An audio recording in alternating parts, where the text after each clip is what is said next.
Sveiki gyvi! Šiandien 7-ojo Google partnerių patarimų laidoje kalbėsime apie šį mėnesį itin aktualią temą paprastiem gyventojam, tai yra telefono numerių prefiksų keitimą. Iš 8 pereiname į 0. Na, o antrojoje laidos dalyje, kuri bus kaip visada skirta labiau verslui, kalbėsime apie Google My Business arba Google Mano verslo profilių svarbiausias dalis, kad jūs kiek įmanoma iš Google Maps paieškos gautumėte organinio srauto. Yra funkcija, su kuria mes galime visus turimus telefono numerius, jų pradžią pakeisti į norimą pradžią. Tai šiuo atveju, ką mums reikėtų padaryti, tai pirmiausia, mums reikėtų keliauti į mūsų Google Play parduotuvę. Tai jeigu jūs naudojate Apple telefoną, tai šiuo atveju reikėtų App Store pasiieškoti panašios aplikacijos. O jeigu mes turime Androidą, tai mes galime tiesiog susivesti į paiešką Change Phone Prefix. Ir čia turėtų išmesti keletą skirtingų aplikacijų. Tai rekomenduočiau rinktis ne remiamą, o konkrečiai Contact Prefix Fixer programėlę ir ją įsidiegti, nes tų, sakykime, programėlių yra daugiau ir nesu tikras, ar visos iš jų tinkamai veikia, tai rekomenduočiau naudoti būtent šią. Tai mano atveju ši programėlė jau yra įrašyta, jums tiesiog ją reikėtų atsisiųsti ir atsisiuntus ją atsidaryti. Tai programėlė yra visiškai nemokama ir ją gali naudotis visi.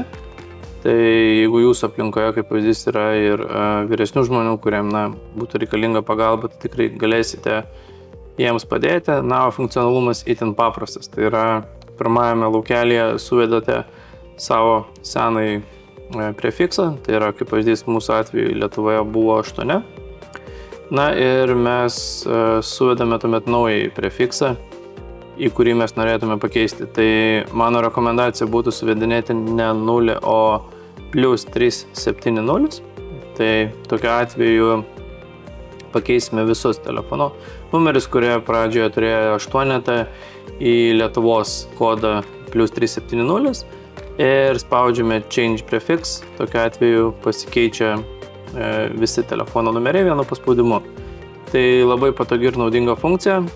Žinoma, jeigu jūsų telefono adresinėje kontaktų nėra daug, galbūt aplikacija ir nebus tiek naudinga, bet sakykime mano atveju, kai buvo beveik keli tūkstančių kontaktų, tai tikrai daug patogiau ir paprasčiau viską atlikti automatiniu būdu, negu rankiniu būdu keičiant kontaktus. Tai tikiuosi, ši aplikacija buvo naudinga, ir tikiuosi, kad nekils problemų bendraujantį su jūsų artimaisiais ir šį mėnesį jau tikrai priverstinai visi busite pasikeitę visus savo telefonų numerius į teisingą prefiksą. O antroje dalyje, kuri kaip visada skirta labiau verslui, kalbėsime apie Google My Business profilio optimizaciją.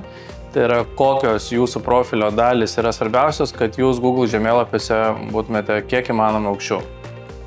Didžioji dalis verslų jau yra susidūrę su Google My Business profiliais, tai yra jų verslo informacija Google paieškoje, kurią galima koreguoti, kad jūs kiek įmanoma atrodytumėte patraukliau ir kiek įmanoma daugiau sulauktumėte šalto srauto pagal teikiamą paslaugą, o ne pagal savo įmonės pavadinimą. Tai kaip atrodo Google My Business profilis, tiesiog galiu parodyti, kad ir mūsų pačių agentūros profilį, tai suvedus į Google paieškos sistemą mūsų prekės ženklą FAD, mes matome tokius rezultatus. Tai yra interneto svetainė, rekvizitai įmonės, cheminiai elementai, kurie taip pat reiškia FAD, ir akivaizdžiai matosi dešinėje pusėje yra tas vadinamas Google My Business profilis arba lietuviškai Google Mano verslas.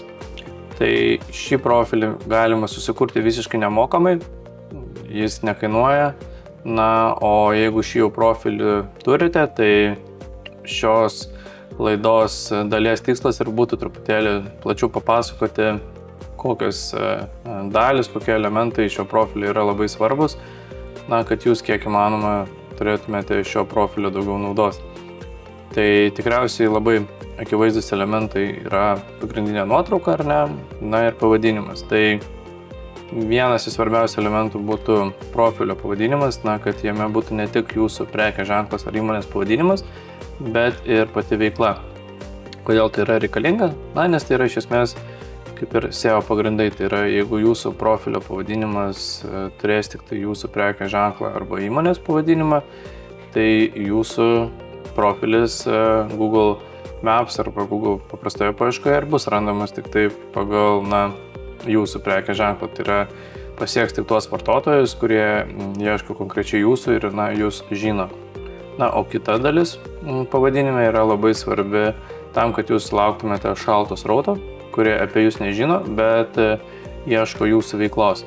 Tai kaip pavyzdys mūsų atveju yra, na, ne vien prekės ženklas, bet yra ir veiklos pavadinimas. Tai yra mes esame skaitmeninės rinkodaros agentūra ir Lietuvos mastu yra užklausų, kur, sakykime, verslai ieško būtent skaitmeninės rinkodaros agentūrų.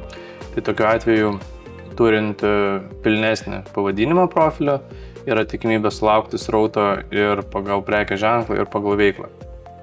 Kita dalis, kuri yra taip pat pakankamai svarbi, tai yra pagrindinė nuotrauka. Tai šiuo atveju, jeigu profilis neturi jokios nuotraukos, tuomet rodomas tiesiog pastato fasadas ir yra rodoma, kur tas pastatas yra. Tai šioje vietoje, kur jūs, sakykime, galite turėti geresnį rezultatą, tai yra įsidėtis savo pačių nuotrauką, ar tai pastato, ar tai kolektyvo, ar tai interjero, ar galbūt logotipą, tai yra apskritai, na, išnaudoti šį plotą, nes jis pakankamai gerai yra matomas ir gali tiesiog sukurti pridėtinę vertę jūsų įmonėje, na, ir pagelbėti su jūsų įmonės įvaizdžiu internete. Tai šios dalys yra tikrai pakankamai svarbios.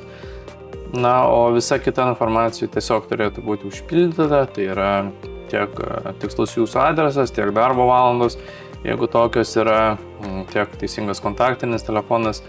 Na ir žinoma, reikėtų, jeigu yra galimybė, turėti kiek įmanoma daugiau atsiliepimų.